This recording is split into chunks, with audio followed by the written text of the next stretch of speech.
melhorar equipamento, mais algumas coisas. Bom, irmãos, nós vamos continuar então a nossa palavra hoje. Vamos dar continuação lá na primeira epístola de João, tá certo? A gente foi até o capítulo 2, verso 17. Agora nós vamos ler a partir do 18. A gente vai até o 29.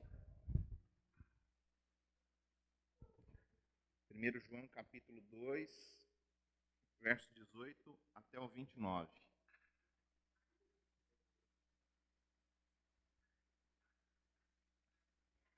Aleluia.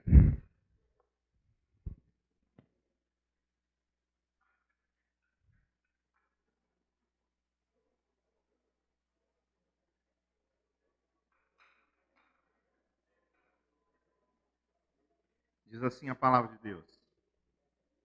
Filhinhos, já é a última hora. E como ouviste que vem o Cristo, anticristo, né? Vem o anticristo também. Agora, muitos anticristos têm surgido. Pelo que conhecemos que é a última hora.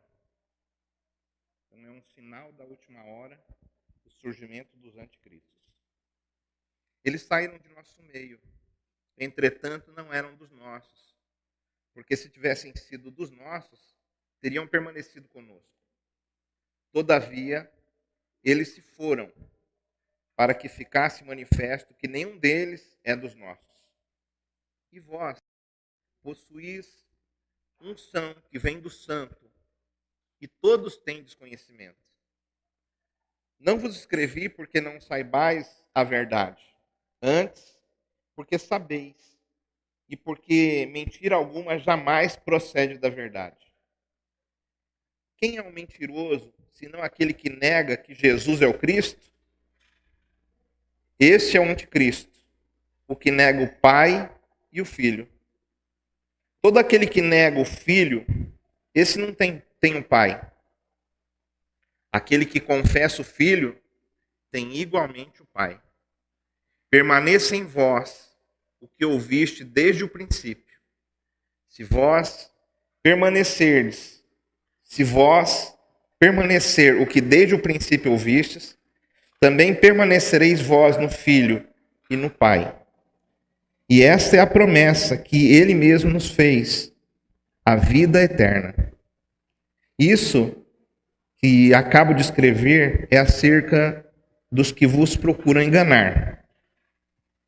Quanto a vós outros, a unção que dele recebestes permanece em vós, e não tendes necessidade que alguém vos ensine. Mas, como a sua unção vos ensina a respeito de todas as coisas, e é verdadeira e não é falsa, permanecei nele, como também ela vos ensinou. Filhinhos, agora, pois, permanecei nele, para que quando ele se manifestar, tenhamos confiança e dele não nos afastemos, envergonhados na sua vinda. Se sabeis que ele é justo, reconhecei também que todo aquele que pratica a justiça é nascido dele. Amém? Bom, irmãos, o apóstolo João aqui, ele já está bem idoso, já muito tempo se passou daquele jovem discípulo, né? E o apóstolo João, ele provavelmente aqui ele já não está mais aprisionado na ilha de Patmos, porque ele foi parar na ilha de Patmos, esse homem, né? Mas agora ele está tomando conta de um grupo de igrejas. O final da vida do apóstolo João, ele termina cuidando de muitas igrejas. Igrejas que o apóstolo Paulo abriu, igrejas que outros apóstolos abriram. E ele escreve essa carta, então, provavelmente para a igreja de Éfeso. Ele provavelmente está escrevendo para a igreja de Éfeso aqui. E ele começa lá, não sei se você lembra da palavra filhinhos, né? O texto lá, ele começa com a palavra filhinhos, que é a palavra padion, que significa discípulos de Jesus. Então ele está escrevendo para os discípulos de Jesus. E ele fala para os discípulos de Jesus que já é a última hora. Quando você ouve essa palavra, a última hora, o que você imagina?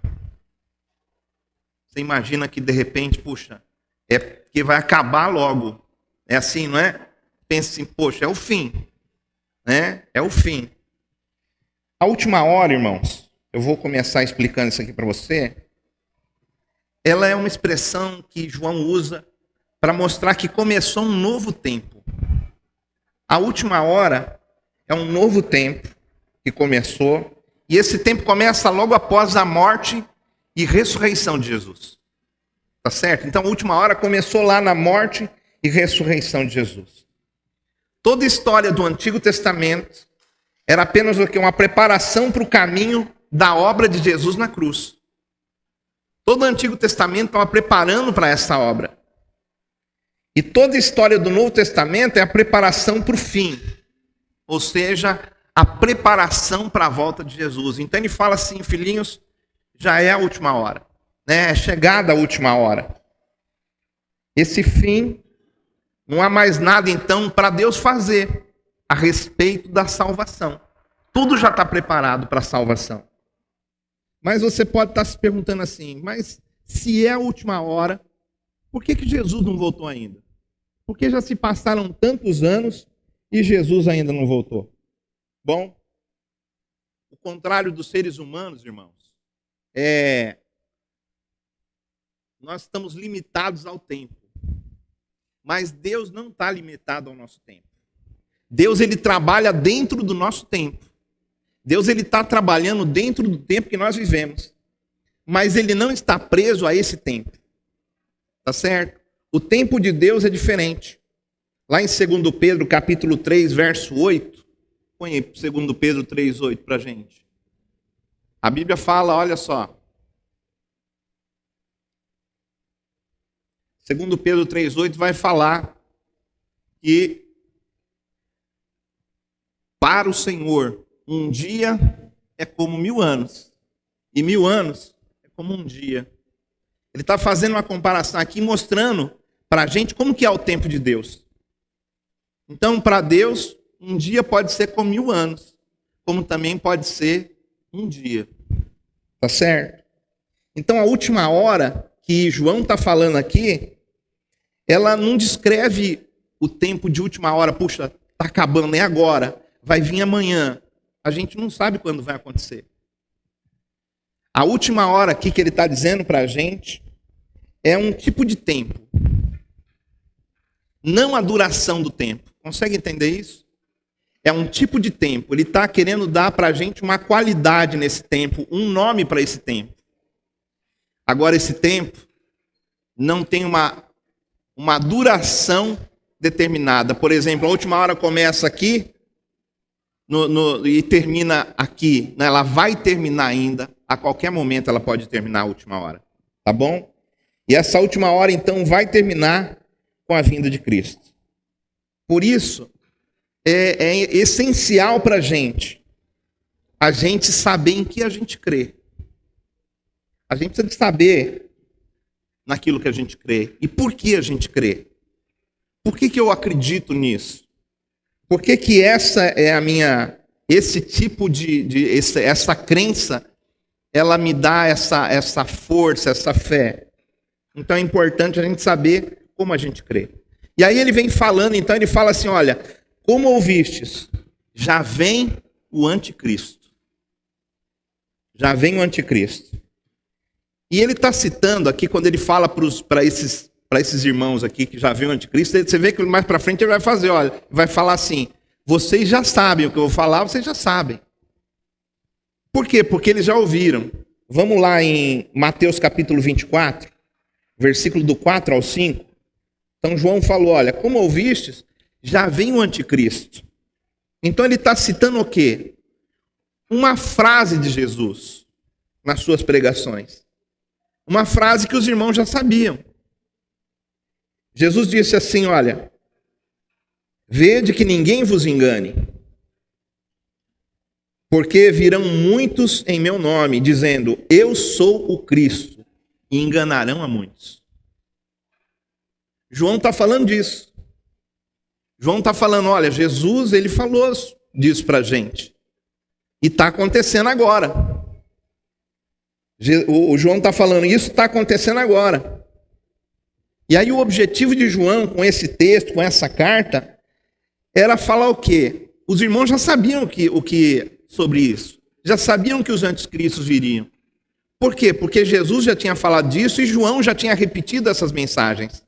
Né? Tudo aquilo que ele aprendeu com Jesus, ele repetiu. Mas o objetivo de João aqui com esse texto era reafirmar então para os irmãos o que eles já sabiam e que uma coisa que ele precisava de reafirmar é que Jesus nasceu como ser humano.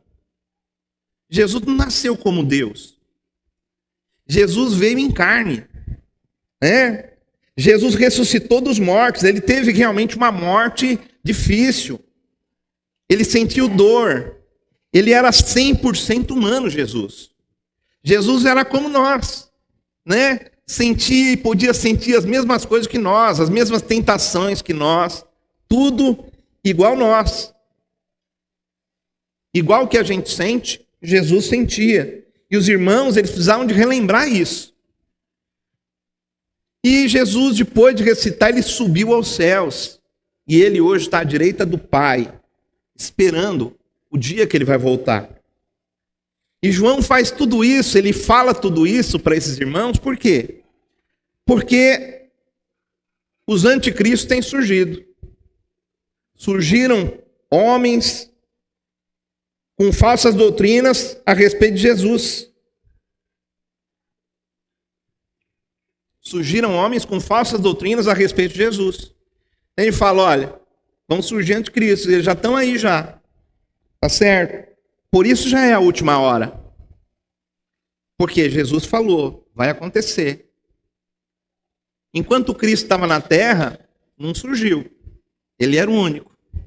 Mas depois, quando Jesus sobe aos céus, morre lá na cruz e sobe aos céus, começam a surgir então os anticristos. Agora, o que é anticristo? O anticristo, se você pegar a palavra lá, o prefixo anti, ele tem dois significados importantes para a gente, que a gente precisa de entender o que é anticristo. Né? Ele tem dois significados na língua grega. Um significa contra Cristo, então quer dizer que vai contra Cristo, vai contra tudo aquilo que Cristo prega, contra tudo aquilo que Cristo fala. Essa é uma forma do anticristo ele agir. Ele vai se levantar contra Cristo. Só que isso é uma coisa muito assim, é muito fácil da gente ver quando alguém se levanta contra Cristo. Só que tem um outro significado também, que é o quê? É se colocar no lugar de Cristo. Então, contra Cristo e no lugar de Cristo significa anticristo. Tá legal? Essas duas características, então, são características do anticristo. Ele vai, então, ir contra Cristo, contra a palavra de Deus. Ele vai, porque Cristo é a palavra, e ele vai o quê? Tentar se colocar no lugar dele. Fazer coisas que vão parecer com Jesus. Fazer coisas que vão parecer com Cristo. Né? Mesmo nessa misturada toda, nesse sincretismo religioso que a gente tem vivido, muitas coisas parecem com Jesus. Muitos ensinos parecem que são de Cristo. E aí eu quero então falar, já que você entendeu agora o que é o anticristo, que é contra Cristo e se colocar no lugar de Cristo, eu quero então agora falar com você sobre o anticristo nos tempos de João. Porque na Bíblia não está dizendo, né, quem eram esses anticristos. Mas por isso aí você vai começar a entender, quando você começa a conhecer um pouco da história, você começa a entender por que João está escrevendo isso e desse jeito. Né? Então esses falsos mestres, eles que João chama de anticristo, eles saíram da igreja. Eles eram da igreja. Eles eram da igreja de Éfeso, da igreja de Antioquia, né, da igreja de Laodiceia, aquelas igrejas ali do Apocalipse ali que João escreve, e João está tomando conta daquelas igrejas. E esses homens saíram dessas igrejas. Eles começaram a fazer alguns estudos e eles começaram então a se levantar contra os ensinos de Jesus. Eles não estavam mais aceitando o que os apóstolos pregavam, o que Jesus havia ensinado os apóstolos. Inclusive, eles chegam a pensar que eles têm um conhecimento superior a de Jesus e superior ao dos apóstolos. Eles têm algo que ninguém tem. É o pensamento deles. Um desses homens era chamado de Marcião. Ele fundou o marcionismo. Um dos ensinos dele, ele negava a realidade da encarnação de Jesus. Ele falava que Jesus não era homem. Ele não foi homem de verdade. E ele dizia então que Cristo, ele tinha um corpo humano apenas de aparência. A segunda heresia se originou lá na cidade de Cerinto, e aí eles chamam de serintianismo. Aqui quem fundou essa doutrina aqui foi um dos contemporâneos de João, né? Depois que ele foi estudar no Egito, ele propagou, né, ali na Ásia Menor, e ele propagou os ensinamentos judaizantes. Então ele misturava o judaísmo com o cristianismo, só que ao mesmo tempo ele não aceitava o cristianismo. Ele defendia que Jesus era filho natural de José. Ou seja, não foi o Espírito Santo que fecundou para que Jesus nascesse. Para eles era isso. Eles diziam o seguinte, que Cristo entrou no corpo de Jesus quando Jesus batizou. E quando Jesus morreu na cruz, o Cristo saiu do corpo dele. Era isso que eles pregavam. Na verdade, ele falava que se retirou antes da crucificação. Então, quando estava próximo de ir para a crucificação, Cristo saiu do corpo de Jesus. Olha o tipo de ensino. Tinha um outro camarada chamado Capoates. Ele era contemporâneo de Valentim. Ele tinha outras doutrinas também parecidas. E ele ordenou que o filho dele, chamado Epifânio, faleceu ainda moço, cheio de vícios, que fosse honrado como um Deus na seita. Colocou então esse homem, esse moço, cheio de vícios, cheio de problemas, colocou ele para ser adorado no lugar de quem? No lugar de Cristo. Você pode perceber então que o anticristo, ou ele vai contra Cristo, ou ele se coloca no lugar de Cristo. As pessoas então adoravam e honravam aquele moço. E essa seita também, eles eram indiferentes às questões sensuais, né? Desordens sensuais. Então os homens acreditavam também que tinham um conhecimento espiritual que nem Jesus e nem os apóstolos tinham. Esse é o anticristo no tempo de João. Amém? Agora, como que é o anticristo no nosso tempo? Hoje em dia, a gente precisa de estar atento. Por quê? Porque existem muitos movimentos, igrejas, sendo fundadas e com ensinos errados. Com ensinos que vão contra a palavra de Deus. A palavra de Deus, uma coisa você pode ter certeza, irmão. A palavra de Deus nunca se contradiz. Se você encontrar alguma contradição nela, pode estudar, você vai encontrar onde ela se encaixa. Mas existem igrejas hoje, como essa de Capoates, que eles não ligavam para essa questão, né? Eles eram indiferentes às questões sexuais. Hoje existem igrejas de homossexuais. Existem igrejas que estão pregando isso, e eles usam textos da Bíblia para confirmar isso. Né? Pegam textos bíblicos, tiram ele de contexto. Assim como também existem igrejas que pregam uma super graça. Ou seja, você pode viver a vida de qualquer jeito, você está salvo.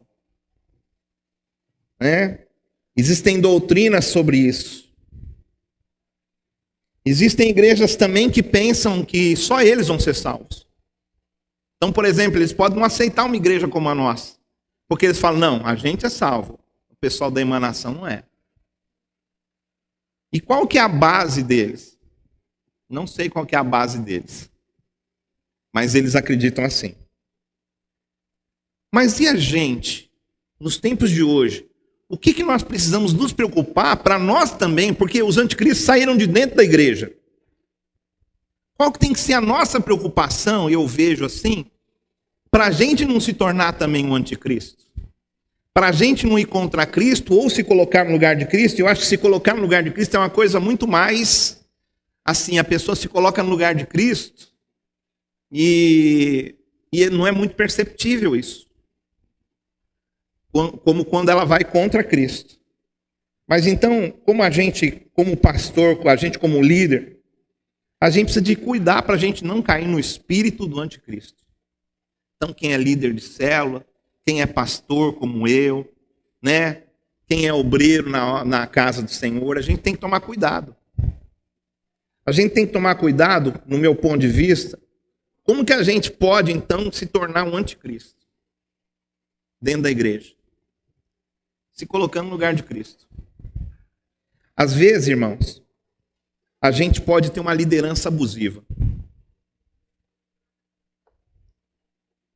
Você pode ver que quando tem abuso de poder, né? É pastores que querem mandar, obrigar as pessoas, né? Olha, vai ter que ser desse jeito, é do jeito que eu quero. Às vezes uma liderança abusiva demonstra o espírito do anticristo. Então a gente precisa tomar cuidado para nós, na nossa liderança, não começarmos a tomar o lugar de Cristo. E aí tomar o lugar de Cristo, o que é? É você forçar, por exemplo, a consciência da pessoa. A pessoa acha, olha, isso aqui eu não devo fazer. Mas aí o líder dela quer obrigar ela a fazer. Mas aí o que a gente tem que fazer? Então faz o seguinte, líder, me mostra na Bíblia. Amém? Se você me mostrar na Bíblia que eu tenho que ser assim, eu acredito. Você está conseguindo entender, irmãos? Que não é só a gente falar. Tem um povo na Bíblia, não lembro agora o nome da igreja, mas eles, quando eles ouviram os apóstolos pregar o evangelho, eles foram conferir nas escrituras se aquilo que os apóstolos estavam falando realmente era a verdade, se realmente batia com as escrituras. E o apóstolo elogiou eles, falou, olha, parabéns, porque vocês foram lá e buscaram realmente para poder ver se a gente está falando a verdade. Então, meu irmão, seja eu, ou seja outro irmão que está pregando aqui, se nós falarmos alguma coisa contra a palavra de Deus, por favor, nos avise. Porque nós, bereanos, a igreja de Bereia, né? Então esse é um sinal de anticristo no nosso tempo. O que a gente tem que fazer como liderança? A gente deve liderar como Jesus liderou. Jesus não liderou mandando, Jesus liderou exemplificando. Jesus liderou dando exemplo. Então, o que a gente tem que fazer? Não é mandar na vida das pessoas, mas ensinar as pessoas a ouvirem a voz de Deus. Amém? Ensinar as pessoas a ouvirem a voz de Deus. Então, cuidado. Quando você vê uma liderança abusiva, você toma cuidado. Esse pode ser o espírito do anticristo. Tá? Bom, vimos o anticristo no tempo de João, vimos o anticristo no nosso tempo, mas e o anticristo também vai vir no futuro. E aí o que é esse anticristo no futuro? No final dos tempos, vai se levantar um homem, né, vai ser um homem único, que ele vai encabeçar a manifestação de um ser, um super-homem satânico, que vai parecer bonzinho igual Jesus. Vai parecer que vai querer resolver todos os problemas do mundo. Em Tessalonicenses, lá 2 Tessalonicenses, eu não vou ler, mas 2 Tessalonicenses capítulo 2, versículo do 1 até o 12, esse homem é chamado de homem da iniquidade. Então existem textos na Bíblia que estão falando sobre esse homem que vai se levantar. E essa passagem, então, de Tessalonicenses, ela vem explicar para a gente que existem duas forças se batendo no mundo atual. A verdade é uma dessas forças que opera por meio da igreja e do Espírito Santo. E o mal, que vem operando por meio dos demônios que estão a serviço de Satanás. Satanás, veja só, Satanás ele é um ser só. Ele não é igual a Deus. Ele não pode estar em todos os lugares. Deus pode estar em todos os lugares ao mesmo tempo. Ele é onisciente, ele sabe todas as coisas, ele é onipresente, ele está em todos os lugares. Ele é onipotente, ele tem todo o poder. Deus tem todo o poder. Satanás não tem. Então ele precisa de demônios para poder agir nos lugares. Existem demônios então espalhados e essa força então ela se bate. Aí a questão é a seguinte: por que o mal, então, não toma conta de vez do mundo? Você acha que o mundo está ruim? Quem acha que o mundo está ruim? Quem acha? Beleza. Vai ficar pior. Fala para o irmão, vai ficar pior. Vai chegar um tempo que vai ser pior. Vai parecer que vai melhorar e, de repente, vai vir uma piora muito grande. Por que então o mal não toma conta de vez do mundo? Porque o Espírito Santo ainda está aqui no nosso meio. No dia que o Espírito Santo levar a igreja for arrebatada, aí a coisa vai ficar feia. Aí a coisa vai ficar feia. Lá em 1 Tessalonicenses, capítulo 4, verso do 13 ao 18, fala da igreja, né? Sendo arrebatada. E aí Satanás, quando ele vier, através desse homem, ele vai conseguir completar a vitória temporária dele e dominar o mundo. Vai parecer que Satanás realmente venceu. Só que a igreja já, foi embora. Porque o Espírito Santo foi tirado. O que está segurando, irmãos, essas forças do mal é o Espírito Santo aqui na terra. É o Espírito Santo. Agora, no mundo informatizado como a gente está, né?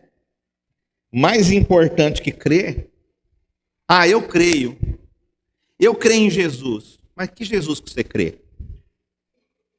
Tem gente que acredita que Jesus é um homem muito bom. Tem gente que acredita que Jesus foi um profeta. No maometismo, existe escrituras sobre Jesus. Mas eles adoram Maomé. O Deus deles, aquele que dá o comando para eles é o Maomé. Existem, então, seitas, religiões, que vão falar sobre Jesus, mas que não são de Jesus. E nesse mundo, então, a gente precisa de saber. Né? Com tanta informação que a gente tem, mais importante que crer é saber aquilo que você crê. Você tem que saber em que você crê. Uma fé errada, ela pode trazer muitos danos. Então você pode ser um homem de fé, mas se você tiver uma fé errada, às vezes até mesmo na palavra de Deus. Tem crentes na igreja, por exemplo, que acreditam que o diabo faz a pessoa pecar. Ele domina e faz a pessoa pecar. Isso não é totalmente errado. Então, por exemplo, a pessoa pensa assim, mas eu não pequei porque eu queria. Na verdade, eu não queria pecar, e acabei pecando. É porque aquilo dominou sobre mim. Só que não é assim que começa o pecado na vida de uma pessoa. Então a fé dela está errada. Ela está na igreja. E se a pessoa tem esse tipo de fé de que o diabo obriga ela, ele tem poder sobre a vida dela de obrigar ela a pecar, então é uma fé errada. É bíblica, ele está crendo, né? Está na igreja, mas ele está com uma fé errada. Por exemplo, Tiago fala lá em Tiago capítulo 1, versículo 13, ele diz assim, ó, cada um é tentado pela sua própria cobiça. A gente é tentado pelos nossos próprios desejos. O demônio, ele só balança a isca. A pessoa cai por causa daquilo que está dentro dela. E a nossa luta contra o pecado, ela não vai ser uma vez ou outra e você vai aceitar Jesus e você não vai sentir mais vontade de pecar. Não, ainda vai continuar vindo os desejos, as tentações. E nós precisamos de combater isso. Nós precisamos de combater isso. Se a gente crê dessa forma que o diabo consegue, tem esse poder para fazer isso, nós não vamos vencer pecado nenhum. Nós vamos ficar caindo o tempo todo. Por isso, então, é importante a gente saber em que a gente crê. Como a gente crê. E quando a gente olha nessa carta de João, nesses poucos versos aqui que a gente leu, a gente pode perceber alguns pontos que nós devemos crer e praticar para a gente poder ficar firme até o fim. Eu acho que isso é importante. João estava querendo isso com os irmãos. Ele estava querendo, com essa mistura, esses anticristos vindo e querendo trazer um evangelho diferente, um ensino diferente daquilo que eles haviam aprendido com Jesus, e eles sabiam que o ensino de Jesus era verdadeiro. Falaram, nós temos que combater isso. E como que eu vou combater isso? Relembrando os irmãos aquilo que nós já pregamos. Relembrando os irmãos aquilo que nós já pregamos. E aí ele coloca aqui alguns pontos que eu acho importante para a gente poder ficar firme todos os dias da nossa vida. E o primeiro ponto é a comunhão. Lá em 1 João, capítulo 2, verso 19, a Bíblia fala assim, eles saíram de nosso meio, entretanto, não eram dos nossos. Porque se tivessem sido dos nossos, teriam permanecido conosco. Todavia, eles se foram para que ficasse manifesto que nenhum deles é dos nossos. A primeira coisa que a gente vê aqui nessas palavras aqui, é que esses falsos cristãos, eles estavam na igreja, esses anticristos estavam na igreja, e eles não estavam aceitando o ensino de que Cristo era o cabeça da igreja. Eles não podiam aceitar isso, porque como que eles iam aceitar isso se eles não aceitavam que Jesus veio em carne? Eles não aceitavam que Jesus veio em carne. O que eles fizeram? Eles saíram da igreja. Porque eles não concordavam com os ensinos dos apóstolos. Isso mostra para a gente o quanto a comunhão é importante. Porque o que significa comunhão? Comunhão significa a gente ter alguma coisa em comum. Eu e a minha esposa, nós somos casados, nós temos comunhão, nós temos interesses comuns. Que o nosso casamento seja bom, que os nossos filhos vivam bem, Nós temos interesse comum com a igreja, nós somos pastores, nós temos interesse, nós temos comunhão no nosso ensino, nos nossos pensamentos. Então, comunhão significa ter alguma coisa em comum. Esses homens não tinham, por isso eles saíram. Por isso a gente tem que ter comunhão no ensino. Nós não podemos ter vários ensinos dentro da igreja. Nós não podemos sair pegando de tudo e colocando dentro da igreja.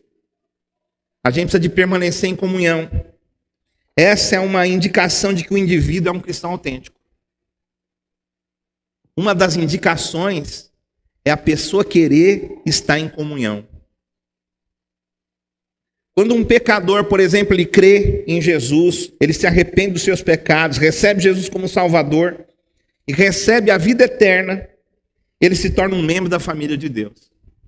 Ele nasceu de novo.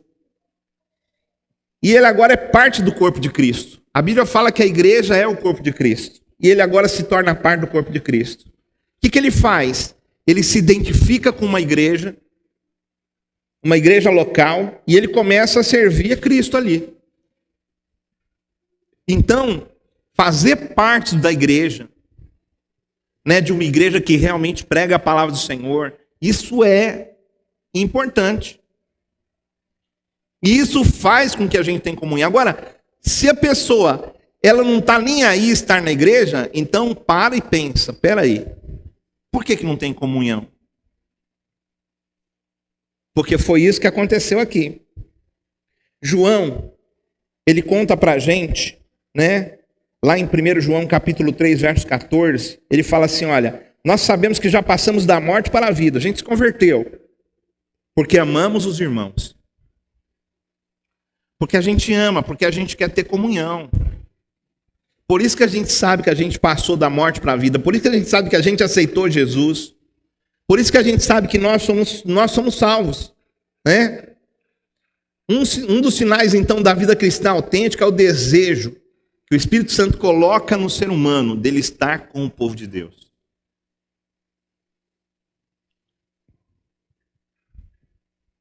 A Rebeca, agora, quando foi para Portugal, né, nossa filha, ela chegou lá e estava muito difícil para ela, né, a conexão com a igreja, porque eles são muito diferentes da gente. A Rebeca nasceu na Emanação, ela viveu a vida dela todinha dentro da comunidade Emanação. Ela já foi em outras igrejas, já ajudou em outros lugares, missões, mas a igreja dela sempre foi essa. E aí quando ela foi para lá, difícil para ela. Mas ela falava, eu preciso ter comunhão. Inclusive, ela analisava, né, e analisa até hoje as pregações da igreja onde ela vai com o esposo dela. Ela falou, opa, peraí. De vez em quando ela, pai, o que o senhor acha disso aqui? Né? Por quê? Porque ela sabe, há uma necessidade, o Espírito Santo de Deus habita nela. E ela sente a necessidade de fazer parte da igreja. Então ela se esforça de muitas formas, até mesmo para poder se entrosar com os irmãos de lá. Mesmo que eles sejam diferentes da gente. E que ela não esteja acostumada com esse tipo de gente, com a cultura deles. Mas ela ainda assim se esforça. Por quê? Porque há uma necessidade. O cristão verdadeiro ele tem necessidade de ter comunhão com a igreja. Quando uma pessoa, né, quantas pessoas que têm a mesma natureza divina, o mesmo Espírito Santo habita nelas, elas vão sentir o desejo de ter comunhão, de compartilhar as suas experiências uns com os outros. Comunhão é uma característica da Trindade. A Bíblia fala muito de comunhão. A Bíblia fala do poder que há na comunhão.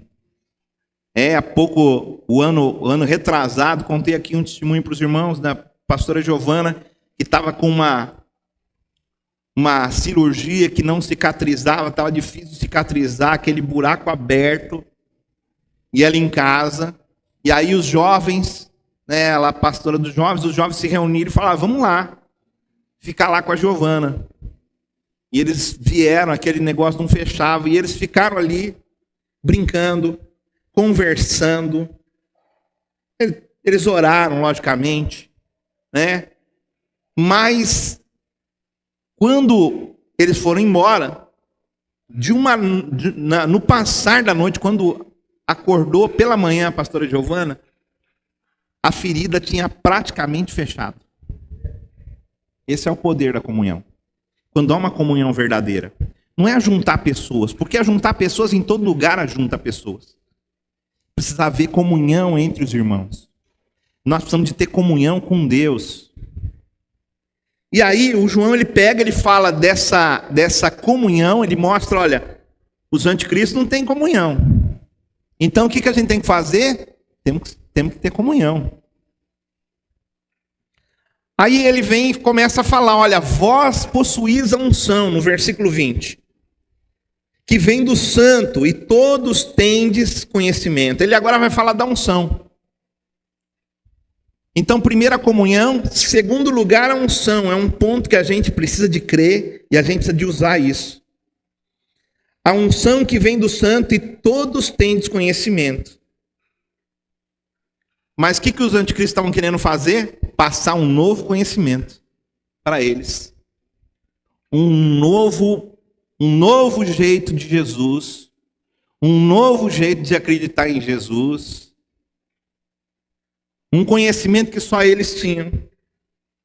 E aí ele fala, ó, no versículo 21, não vos escrevi porque não saibais a verdade. Vocês sabem a verdade. Antes, porque a sabeis, e porque mentira alguma jamais procede da verdade. Aí vamos lá no versículo 27. Aí ele vai repetir, olha, quanto a vós outros, a unção, de novo ele fala da unção, que dele recebestes, permanece em vós. Recebeste do santo. E não tendes necessidades de alguém que vos ensine. Espera aí, não precisa de aprender? Não há necessidade de ensino na igreja? Não é isso que ele está falando. Ele está falando, não é necessário que alguém traga um novo ensino para vocês. O que vocês têm que saber, vocês já sabem. Vocês são crentes. Vocês são pequenos cristos. Vocês são cristãos. E vocês já têm todo o ensino que vocês já sabem. Então, ó, se o Marcião vier, se o Carpoates vier, se vier esse povo querer trazer um novo conhecimento para vocês, vocês não precisam, porque vocês já têm o conhecimento. Vocês já têm o conhecimento. Quanto a vós outros, a unção que nele recebeste permanece em vós e não tendes necessidade de que alguém vos ensine. Mas, como a unção vos ensina a respeito de todas as coisas e é verdadeira e não é falsa, permanecei nele, como também ela ensinou. Esse é o versículo 27. Versículo 20, versículo 27, estão ali dando essa massa para a gente. Então, enquanto os falsos profetas, eles tinham o espírito do anticristo, os verdadeiros cristãos têm o quê? A unção que vem do santo. Nós precisamos dessa unção, irmãos. Não é a unção de cair no chão. Não é a unção que ele está falando, não é a unção de passar óleo na cabeça de alguém. Porque tem gente que acredita mais no óleo do que no poder de Deus. Né? Tem gente que começa a acreditar num monte de coisa. Que às vezes as igrejas têm ensinado. Eu não vou aqui fazer uma crítica. O meu negócio é com vocês. A minha responsabilidade é com você, meu irmão. Eu não tenho problema nenhum com outras igrejas. Cada um ensina aquilo que ele acredita que vem do Senhor. Eu ensino o que eu acredito que vem de Deus. Então, essa unção que ele está falando não vem disso. Esse santo que ele diz, e você viu que o santo está escrito com letra maiúscula, é o próprio Jesus. E a unção que a gente recebeu do próprio Jesus é o Espírito Santo. E para que o Espírito Santo foi dado para a gente? Para que essa unção foi dada para a gente? Para selar a gente para o dia da vinda do Senhor. O Espírito Santo foi dado para a gente para nos ensinar a andar na verdade. O Espírito Santo foi dado para a gente para nos convencer do pecado, da justiça e do juízo. O Espírito Santo, ele está para consolar. O Espírito Santo, ele está para dirigir a nossa vida. Nós devemos ser dirigidos pelo Espírito Santo de Deus. É o Espírito Santo que tem que dirigir. E eu, como pastor e outros líderes, nós precisamos de ensinar você a aprender a identificar o Espírito Santo. A ensinar aquilo que a palavra de Deus tem ensinado sobre o Espírito Santo. Para que você possa ter discernimento. Então você que aceitou Jesus, você foi ungido por Jesus com o Espírito Santo. Quando você se converteu ao Senhor. O Espírito Santo está em você, meu irmão. O Espírito Santo, ele vem habitar na vida de todo aquele que aceita Jesus Cristo como Salvador. Não é do cara bonzinho. Ah, mas esse daqui, olha, é tão legal que não falta nada. Ele já é crente, ele só não sabe. Falta tudo para ele. Se ele não aceitou Jesus, falta tudo. Porque ele pode até parecer bom, mas não é. Porque a gente não é bom. Jesus disse, eu não sou bom. Agora a gente vai se achar bom. João ele diz assim que vocês não precisam de um novo ensino, que alguém vos ensine, porque vocês têm o Espírito Santo. Vai lá em João capítulo 16, verso 13, Evangelho de João 16, 13. A Bíblia fala assim, olha, quando vier, porém, o Espírito da verdade, que é o Espírito Santo, Jesus ainda estava aqui, quando Jesus fala isso. Quando vier o Espírito da verdade, ele vos guiará a toda a verdade, porque não falará de si mesmo, mas dirá tudo o que tiver ouvido e vos anunciará as coisas que hão de vir. O Espírito Santo, ele vai nos ajudar a gente ficar firme no caminho. João não está dizendo aqui que não é necessário aprender com os pastores e mestres da Bíblia. Ele fala, não vos escrevi porque, versículo 21, não vos escrevi porque não saibais a verdade antes, porque a sabeis. Agora, por que eles sabiam a verdade? Porque alguém um dia ensinou. Porque o Paulo fala, como que eles vão crer se ninguém pregar para eles? Então, para a gente crer, tem que alguém pregar. Para a gente crer, vai ter que alguém ensinar. Mas nós, quando aceitamos Jesus, o Espírito Santo está dentro da gente. O Espírito Santo vai começar a mostrar... Mais para frente nós vamos chegar nisso aqui. Mas olha só, o Espírito Santo vai começar a mostrar para você. Opa, peraí, esse ensino aqui... não está batendo. O Espírito Santo, então, vai conduzir você dentro da palavra de Deus. O Espírito Santo vai colocar você da forma que você vai entender. Ele vai mostrar para você de uma forma que você entenda o caminho. João ele está escrevendo então para confirmar aquilo que os irmãos já sabiam. Na verdade, então, os falsos mestres, eles estavam querendo ensinar alguma coisa nova para eles. Por isso João disse, olha, vocês já têm o conhecimento, por causa do Espírito Santo. Fala para o irmão, você já tem o conhecimento, por causa do Espírito Santo. Veja só, irmãos, a gente lê a Bíblia, e às vezes a pessoa pensa, mas por que eu vou ler a Bíblia? Leia a Bíblia, vai lendo. Não importa se você está entendendo ou não, leia. O Espírito Santo depois, ele vai começar, nos momentos que você precisar, o Espírito Santo vai começar a mostrar para você a palavra de Deus. E aí ele vai começar a trazer os versículos. Mas como que você vai saber se você não ler? Apesar que pode acontecer isso. Há muitos anos atrás, lá no Oriente Médio, um país onde não podia se pregar evangelho, uma princesa se converteu a Jesus. Uma princesa se converteu a Jesus, isso no século passado, tá, irmãos? Se converteu a Jesus e quando ela teve esse encontro com Jesus, porque ela não andava, ela tinha ido lá na corrente do Maomé, lá, tinha feito aquela andança que eles fazem lá, na cidade santa deles.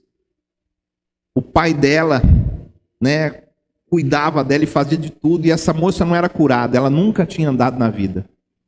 Um dia, essa moça pegou o Alcorão, e ela leu, e ela viu que ela viu Jesus, e viu que Jesus fazia milagres. Ela falou, parece que Jesus é mais poderoso que Maomé.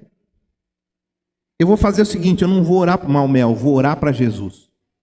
E dentro do quarto dela, ela fez uma oração para Jesus. Falou, Jesus, o Senhor é poderoso. Aparece para mim e me mostra. Eu preciso de cura, me cura. Era o que ela queria. E ela foi dormir. E naquela madrugada, eles moravam numa mansão muito grande. Toda madrugada, o jardineiro chegava e ele acendia a luz lá fora. E quando ele acendia a luz lá fora, às vezes dentro do quarto dela refletia, ela via a lâmpada acesa. Naquela madrugada, quando ela acordou, ela deitada na cama, ela viu a lâmpada acesa. Só que aquela luz, ela começou a vir e ela começou a ficar grande, aquela lâmpadazinha começou a ficar grande e entrou dentro do quarto dela.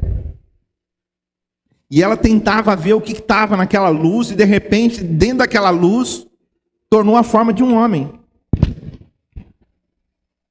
E aí aquele homem chegou até perto da cama daquela moça e falou assim para ela assim: eu sou Jesus. Você orou para mim. Ela olhou assim e falou: você é Jesus? Ele disse: sou Jesus. Se você crê em mim, levanta e anda. Aquela moça, ela saiu, virou e saiu andando. Saiu andando com aquela visão que ela estava tendo, ela saiu andando. Quando ela abriu a porta e começou a gritar para os familiares dela, o povo começou a chegar e via ela de pé andando, eles começaram a cair desmaiados. O que está acontecendo? Nessa hora, Jesus já tinha desaparecido. Mas antes de Jesus desaparecer, Jesus falou para ela. Falou: vai no endereço assim, assim, assim. Falou o endereço para ela. Falou o endereço para ela. Falou: vai lá. Lá eles vão te dar uma Bíblia. A Bíblia é a minha palavra. Essa moça agora feliz da vida, curada, saiu, né? Saiu ali na cidade, procurando aquele endereço. E quando ela chegou naquela casa, naquele endereço, ela foi, bateu a campainha, entrou, a pessoa recebeu ela. Um homem muito distinto, recebeu, muito educado. E uma mulher, e assim, de repente, ele achou estranho. Mas ela chegou e disse assim: olha, essa noite eu vi Jesus. Jesus falou para mim vir aqui, que você ia me dar uma palavra, que você ia me dar uma Bíblia e ia me ensinar a Bíblia. Aquele missionário ficou meio assim, falou: opa, pode ser alguma pegadinha. Eles podem estar fazendo isso para tentar me pegar e me levar para os campos de concentração lá. Não. Ele pegou e falou assim: olha, eu não estou entendendo, mas espera aqui. Aí o missionário foi lá para dentro e orou a Deus. Ele orou e Deus falou: pode dar uma Bíblia para ela. Fui eu que mandei ela. E aquele missionário foi lá, entregou uma Bíblia para ela e começou a ensinar. Isso é o que o Espírito Santo faz, irmãos. Uma pessoa que acabou de se converter. A minha esposa converteu. Minha esposa converteu numa oração de manhã, 7 horas da manhã. E ela aceitou Jesus. Ela perguntaram para ela: que oração que você quer? Ela falou: eu quero aceitar Jesus. Ela aceitou Jesus. E aí foi para casa. E quando ela chegou em casa, ela precisava, o pai dela era muito bravo e o pai dela queria um documento. O pai dela queria um documento. E ela falou: meu Deus, o que eu faço? Ela orou a Deus. Ela falou: Deus, mostra para mim onde está esse documento. Ela estava lá na cozinha orando. Tinha acabado de converter. Aí ela sentiu levantar, ela levantou, foi até um quarto, abriu uma porta onde não dava para ver nada, enfiou a mão dentro assim, ó, e tirou lá de dentro um pacote. Quando ela olha, o que era? O documento que o pai dela queria. O Espírito Santo, irmãos, essa unção do Espírito Santo, ela está em nós. Essa unção do Espírito Santo, ela está em você. Mas o que acontece às vezes?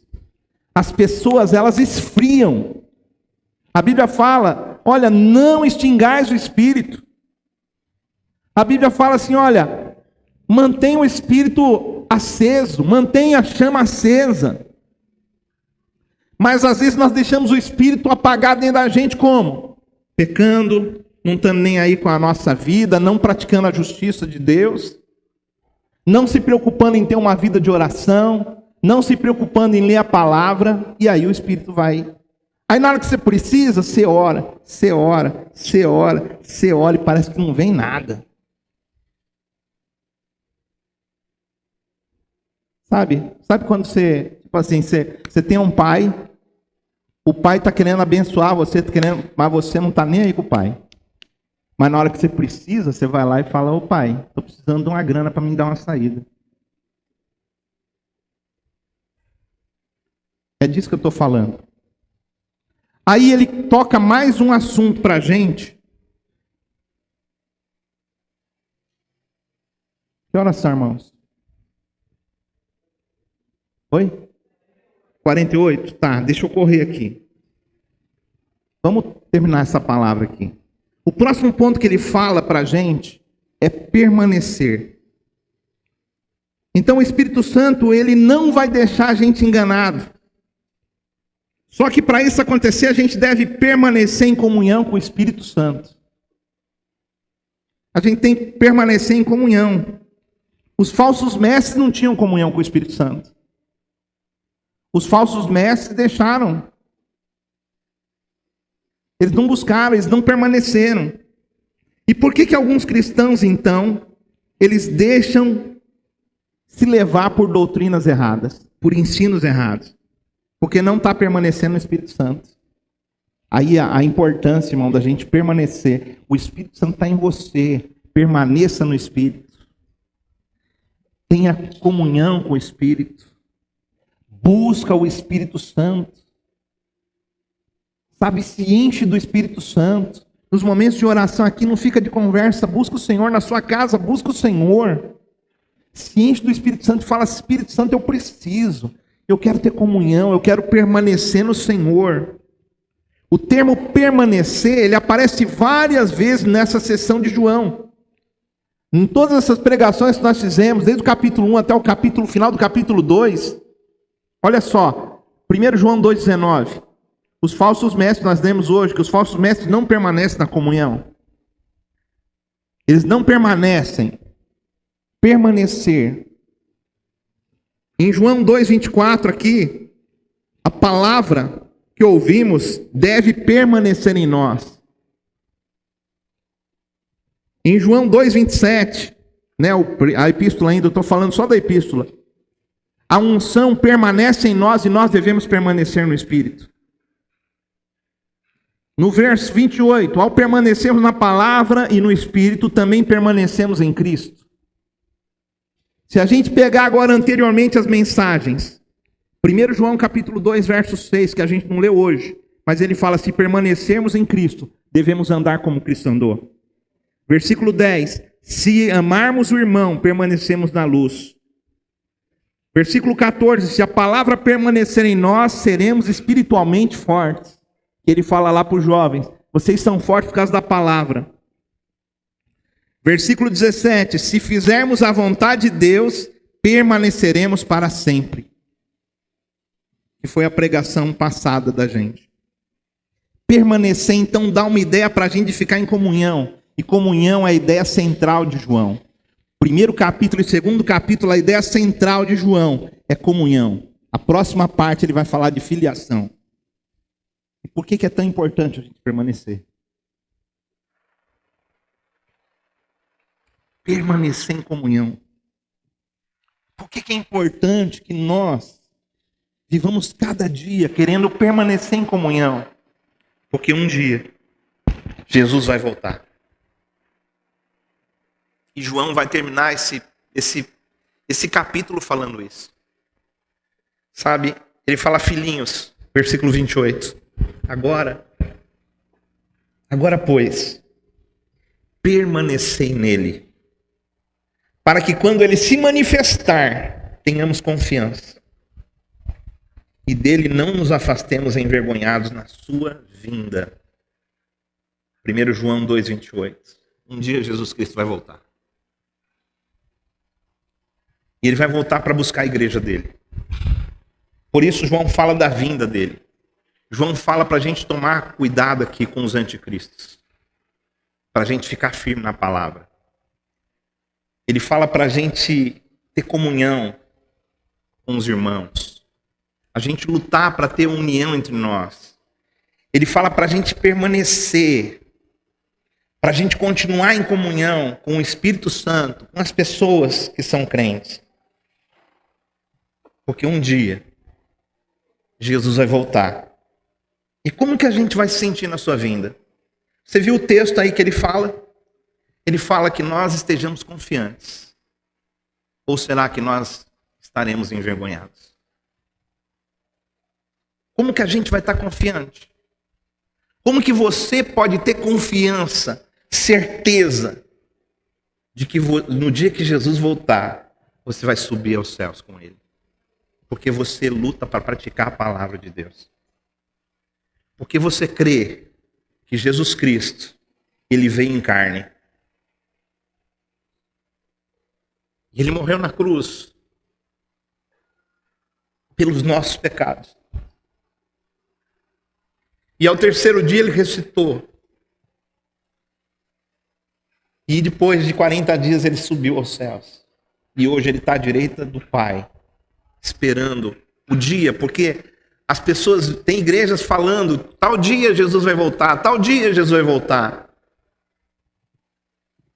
Tem gente, olha, nós oramos e as coisas acontecem.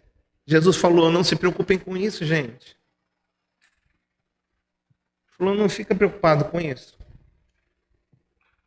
Falou, se alegrem porque vocês têm os vossos nomes escritos no livro da vida. O seu nome está escrito no livro da vida.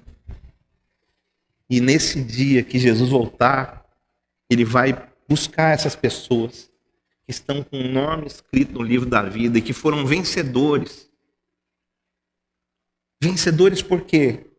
Porque apesar do mundo tentar a gente, o Espírito Santo está em nós, nos fortalecendo para a gente vencer o pecado. Para a gente poder seguir a palavra de Deus. João, ele fala assim, no versículo 29, aquele que pratica a justiça, né? Se sabeis que ele é justo, reconhecei também que todo aquele que pratica a justiça é nascido dele. Espera aí, ele está falando de anticristo. Aí ele chega e fala para os irmãos, olha só, presta atenção nisso. Reconhecei que todo aquele que pratica a justiça, então a gente vai conhecer como? O verdadeiro cristão, pelo bom testemunho dele. Uma pessoa que anda na verdade. Não é uma pessoa só que fala, porque falar é fácil. Mas é uma pessoa que vive. E ele fala que esses não serão envergonhados naquele dia.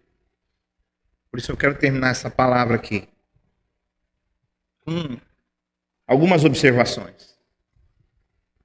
Talvez tenha pessoas aqui que você acredita que todas as religiões podem levar a Deus.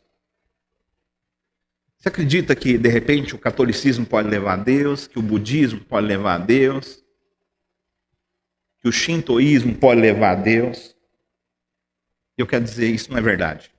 Porque se isso fosse verdade, João não tinha perdido tanto tempo, tão velhinho, escrevendo essas palavras. Imagina a dificuldade de João de escrever isso aqui. Uma lâmpadazinha, uma vela acesa, num quarto escuro, buscando a Deus e sentindo o peso de um pastor que tem um povo e que ele tem cuidado desse povo. E ele está agora aqui com cuidado, por quê? Porque existem muitos falsos tentando se infiltrar. Então existem falsas religiões que parecem ser verdadeiras, parecem ser bonitas, mas não adianta a gente ser sincero, é preciso crer corretamente. Alguém fala, não, se você for sincero, tudo bem. Não. Se você crê errado, você está enrolado. Você precisa de crer da forma certa. Segunda coisa, a gente vê a importância da comunhão e o quanto Satanás luta para a gente não ter comunhão com os nossos irmãos e com Deus. E o que você pode fazer a respeito disso? É sobre isso que você vai orar. Você vai orar para que o Espírito Santo te conduza pelo caminho. Você vai orar para você permanecer. E você vai orar pela comunhão, para você melhorar, às vezes, a forma de tratar os irmãos. Às vezes você fala de qualquer jeito com os irmãos. Como que você quer que os irmãos tenham comunhão com você, meu irmão? Se você às vezes é tão estúpido, duro, né? As pessoas não vão querer ficar perto de você.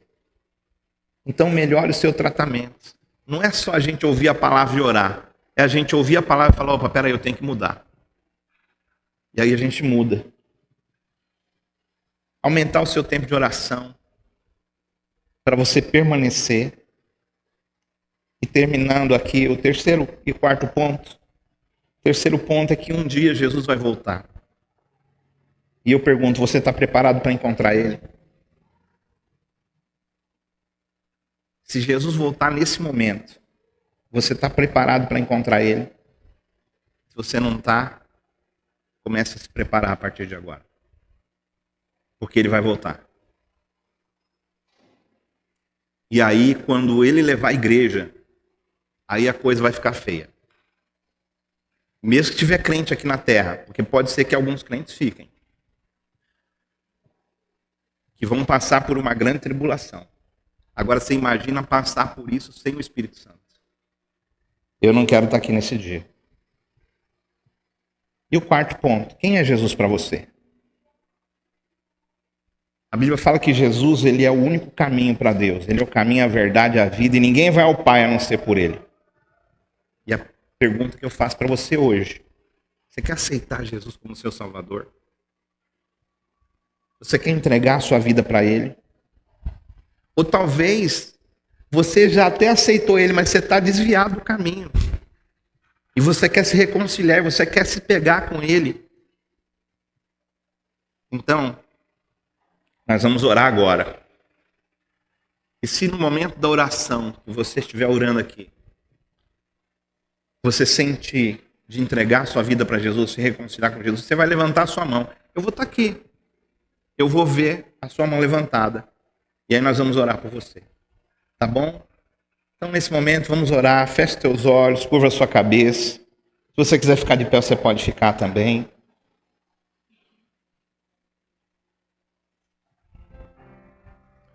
Ora para Deus pedindo a comunhão. Senhor, eu quero ter comunhão, quero permanecer nessa comunhão.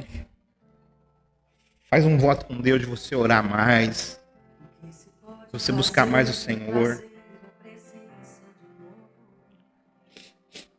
Ah, Espírito Santo. Será que ainda existe quem tenha fome, quem tenha sede?